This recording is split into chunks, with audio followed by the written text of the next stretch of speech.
And it is our honor now to hear Divrei Torah from Rabbi Lazovsky. Thank you, Rabbi Mostovsky. Good evening to everyone as this 48th day of the Omer slips away. Hosting Michvot Chasanya, we begin by expressing our appreciation to our hosts, the Chicago Rabbinical Council, for embarking upon this long overdue project, where members of the community can avail themselves of the Torah of the members of the Chicago Rabbinical Council. We also give thanks to the 19 rabbis and rebbitzins of our community for presenting these timely and inspirational shiurim. We thank them for being our leaders and teachers who are there for us in good times and in less good times, and extend our gratitude to their children and extended families whose personal sacrifices make their Avodas HaKodesh possible. Whenever my Rebbe, the Gaon Olam Harav Gaon Aaron Halevi Soloveitchik, Zecher Tzaddik V'Kadosh Livracha, would give a public shiur, it would be divided into two sections, one on halacha and the other on hashkafa. I hope to follow that pattern this evening. Prior to the Rosh Yeshiva shiur, Mara Makomos references were provided so they could be reviewed in advance and those present would know the topic of the shiur. Because no references have been provided in advance, I present a series of questions that will define the learning objectives for the shiur, realizing that this question and answer format more closely follows the style of Isaac ben Yehuda Abarbanel, who lived from 1437 to 1508, and he was a great scholar, Bible commentator, a philosopher, who eventually became treasurer to King Ferdinand and Queen Isabella of Spain. Our learning objectives in the halacha section will be achieved by answering the following questions. Number one, what is the nature of marriage between a man and a woman? Question number two, what is the nature of marriage between God and the Jewish people? Question number three, why was Gerus conversion required at Matan Torah, the revelation experience? Question number four is an explanation of the argument between Rashi and the Ramban as to when Gerus took place. Question number five, what are the requirements of Gerus as mentioned in the Torah and in the book of Ruth? And question number six, what is an oath, a sign? And how does that reaffirm the marriage between God and the Jewish people? Then we'll move to our learning objectives in the Hashkafa section, which will be achieved by answering these following three questions. Question number one, why don't we celebrate Shavuot and Simchat Torah together? Question number two is, why are there no symbols for Shavuot as there are for Pesach and Sukkot? And then finally, some brief personal thoughts about what Shavuot means to us this year as compared to prior years. Now we'll move to the halacha section. Again, my first question of what is the nature of marriage between a man and a woman?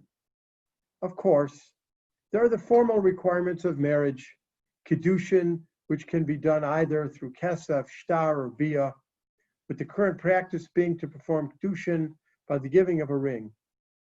Then there's nisuin, which is a time for intimacy, and then additionally the ketuvah, a formal marriage document. While these steps explain the formal requirements of the marriage ceremony, we're interested in more. We want to understand the essence of marriage. The Medrash Tanchuma informs us that 40 days prior to conception, the angel Lila, who's in charge of Guf, which is a bag of all neshamot, souls, is told to take a particular soul and prepare it to be placed in the womb of its mother. The stages of life are revealed to this soul through its 9 months of development, including the identification of their life's partner. The Tanchuma, in a different section, informs us that 40 days prior to the formation of the child, a bas kol, a voice, rings out from heaven and decrees that this man will marry this woman. Yet this too is an incomplete vision of marriage. A more correct view is lo ish below isha, below isha, below ish, below shneim, below shchina. Man is incomplete without woman, and woman is incomplete without man, and both are incomplete without the divine presence. The Hebrew word for man is ish, aleph yud shin, and for woman it's isha, aleph shin hey. If we remove God from a marriage by removing the yud from ish and the hey from isha, all that we're left with is aish, fire. And this is not a fire that warms or illuminates, but it's a fire that consumes.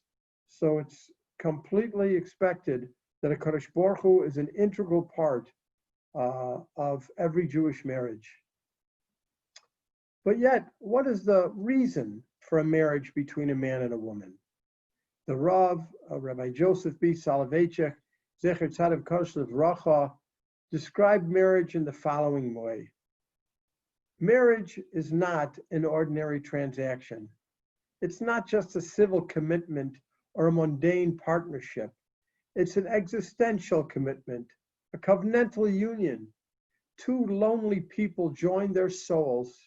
Two strangers decide to unite their destinies, to share the same fate, to suffer and rejoice together, to travel together, and pay the toll of the road jointly.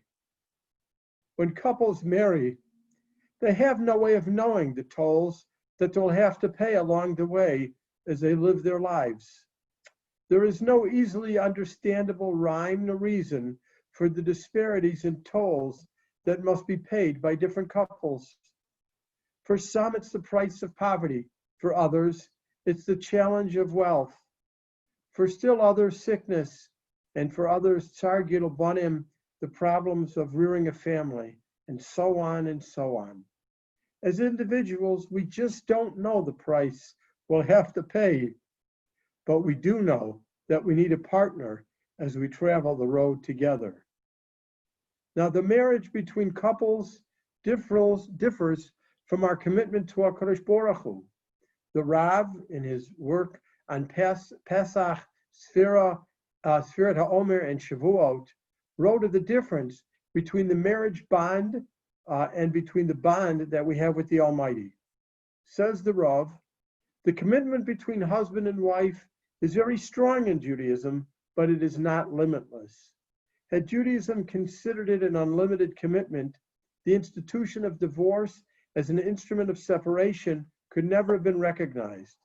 There is only one commitment that is absolute, ultimate, and infinite, the commitment between man and God. God resents the attempt on the part of any finite being to share man with him. He wants the whole of man. I, God, am intolerant of sharing. I want man for myself, and not just a part of man, but the whole of man. Now let's look and turn to our second question. What is the nature of marriage between God and the Jewish people? The marriage that took place between God and the Jewish people that was enacted at Mount Sinai, that we celebrate on Shavuot, requires an altogether different commitment. As we shall see, unlike marriage between couples, the marriage that takes place between God and the Jewish people is eternal. Just as a ketuvah, which defines the mutual responsibilities of the chassan and the kala, is required to consummate a marriage between a man and a woman, so too a ketuvah was required to consummate the marriage between the Almighty and the Jewish people. Our ketuvah is the Torah. It states the rights and responsibilities between the Jewish people and the Almighty.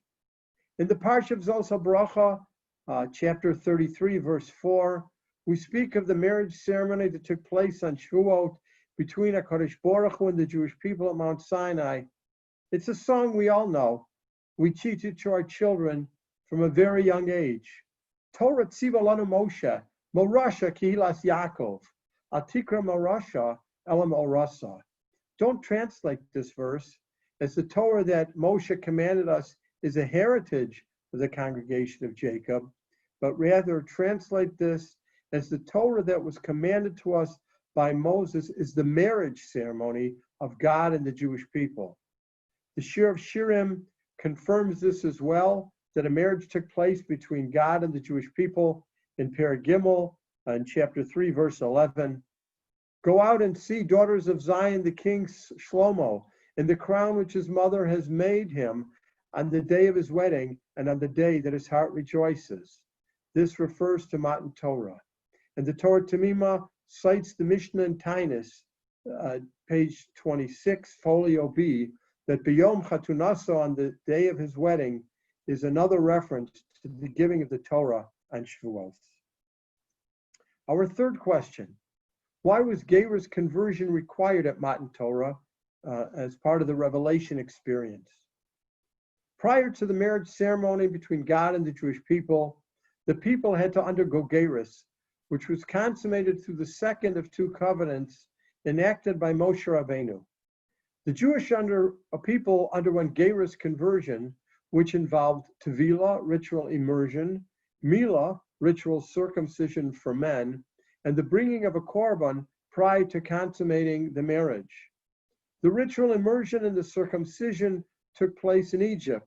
They were requirements that enabled the people to offer the korban Pesach, the Paschal offering.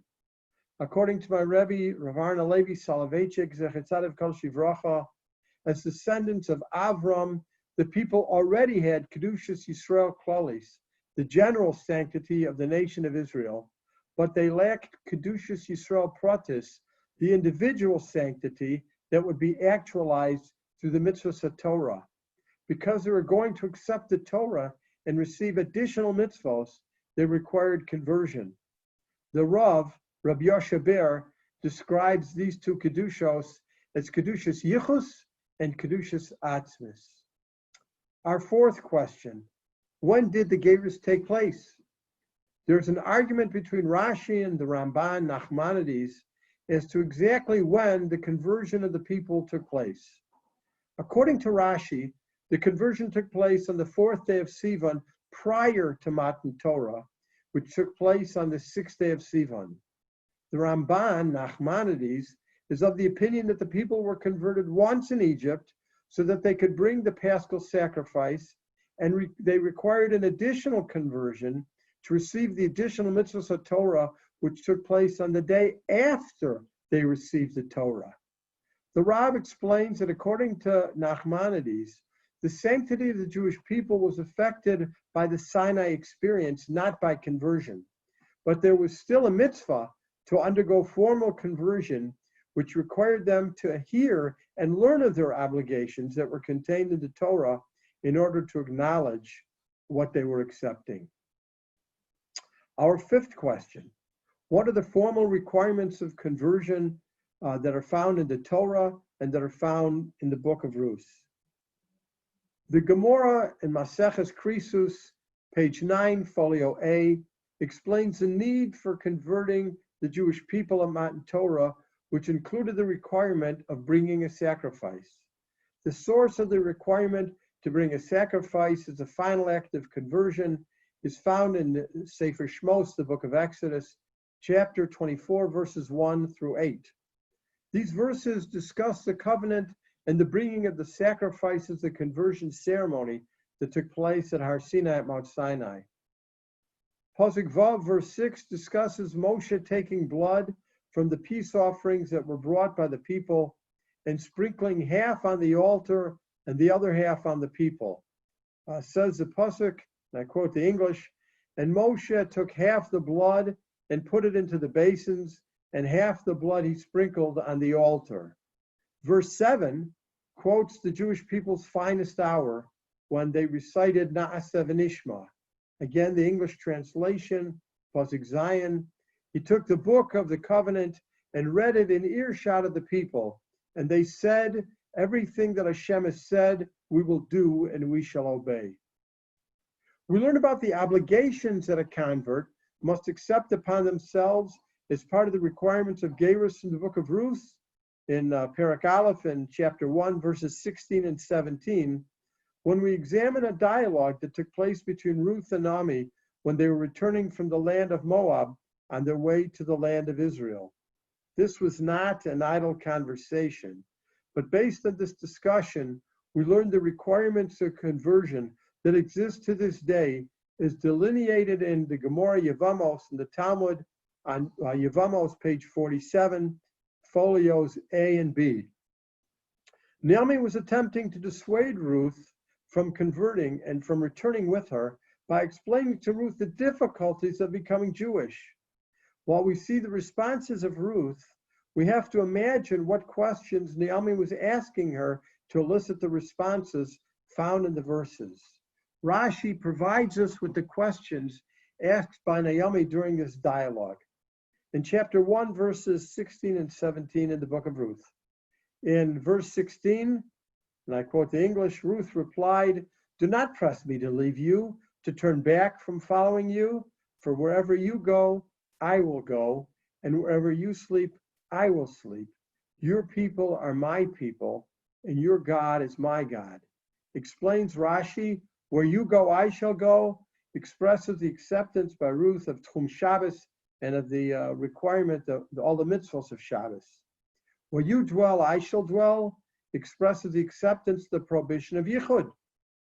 Your nation is my nation, expresses how the Jewish people are different than all other nations, and that we have Taryag mitzvahs, the 613 commandments. And Ruth responded, your nation is my nation, and I accept all of the Taryag mitzvahs.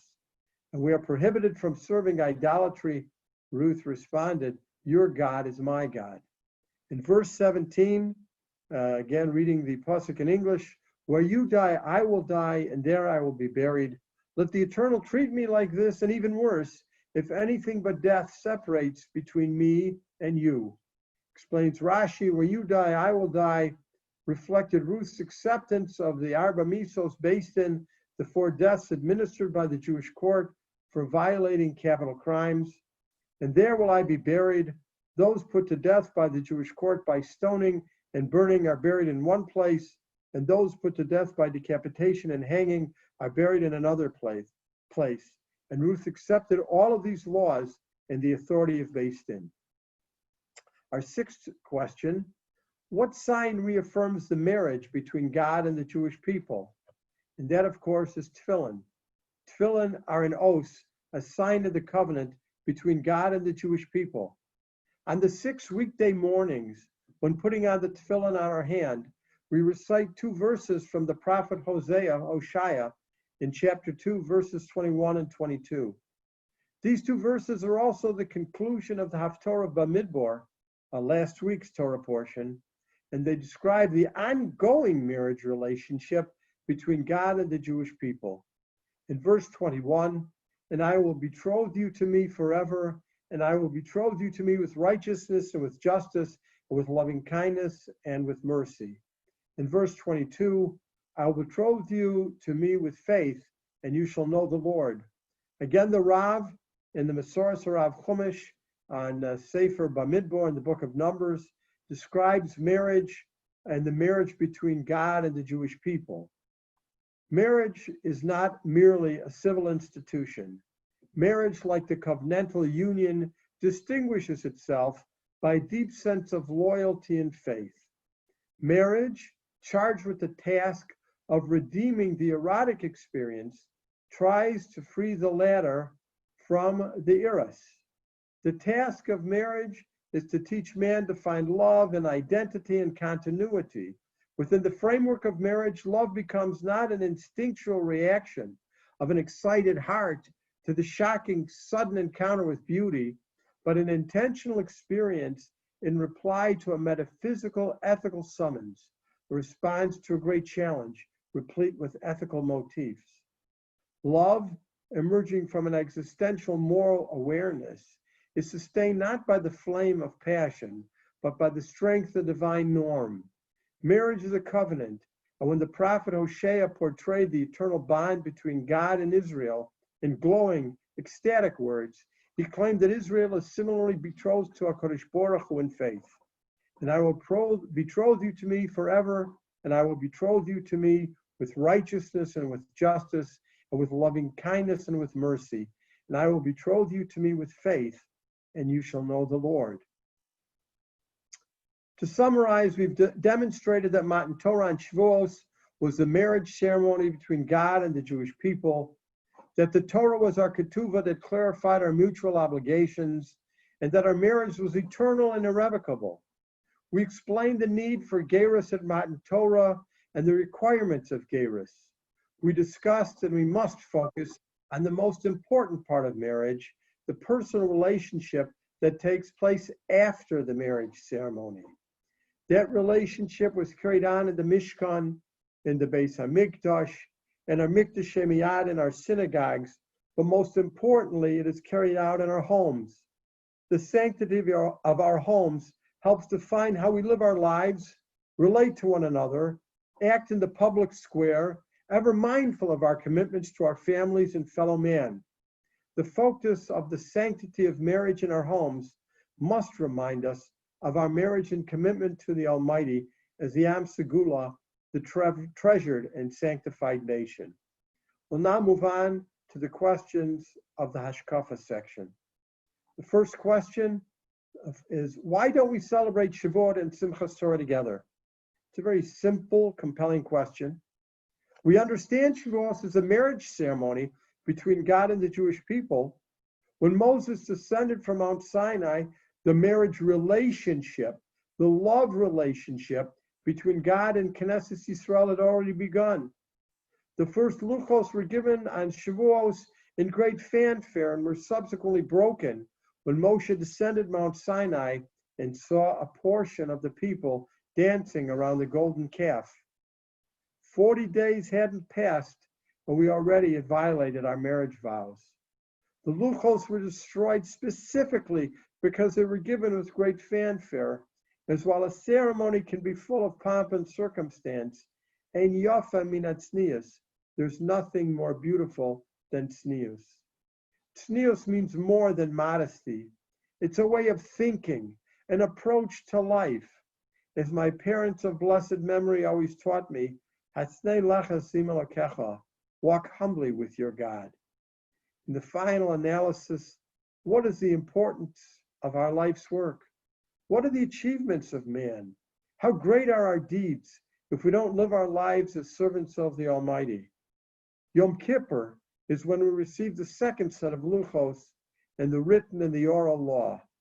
Yet again, why not celebrate Simchas Torah with Shavuos? Rabbi Yaakov ben Wolf Kranz, the Dubna Maggid, who lived from around 1741 to 1804, was born in Zamask, Poland, and preached in Lublin and finally settled in Dubno. He provided a beautiful parable on the difference between Matan Torah and Simchas Torah, and I'd like to share that mashal with you now. A king was very upset that his queen was unable to conceive. All of his wise men could not help him, and so they referred him to a rabbi who they felt might be able to provide direction to enable the queen to conceive. The rabbi informed the king that indeed the queen was already pregnant, but that her baby, the princess, could be seen by no man, not even the king, until after her wedding ceremony, or she would perish. The king was both overjoyed and saddened that he would not be able to meet the princess until after her marriage. He found an island in the distant expanses of his kingdom. He sent female builders, female farmers, teachers, doctors, and warriors to the island to prepare for the birth and rearing of the princess. When the time came, he sent the queen to the island to give birth to the princess and to raise her in the proper manner. The queen sent messengers to the king on a regular basis so that he could receive constant updates on her progress. No one was as beautiful as her. No one was intelligent or wise as her. No one was as modest, well-mannered, dignified, or as kind as her. When the time eventually came to marry off the princess, no matter how hard the king tried, no prince was willing to marry her without meeting her first. Finally, a loyal servant of the king said, "Your Majesty, I believe all that you were saying about the princess, and I'm willing to marry her, sight unseen."